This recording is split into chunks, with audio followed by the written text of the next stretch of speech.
di mga langganing kaon ko ana og paniod to kasi lit nang akong paniod to mga langga no kay kanang di ba ganinang buntag kay sayo late na sad ko na mahaw mga alas 11 na sa udto so udto na gid na mga langga kay alas 11 na so kana late na pud ko naniud to alas 3 na ng hapon mga langga so kana pa nang akong sudan ay luto ni biyanan kanang repolyo siya na gisagulan niya og kanang ribs na baboy so lami gyud siya magluto niyan na yan mga langga.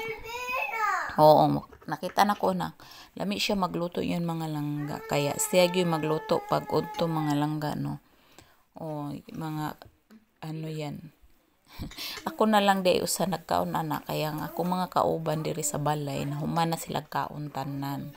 So si Denisa ana natulog na gani kay udto na alas 3 na sa hapon diri. So ako permi ako maliit. Ako dyan nahabilin di sa kusina sila na nag-relax na sila dito sa ilang mga kwarto.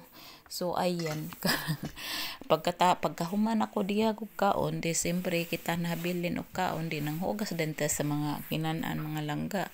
Kay habang tulog pa akong si Denisa o maghugas ta kay ako may nahabilin di kitay maghugas.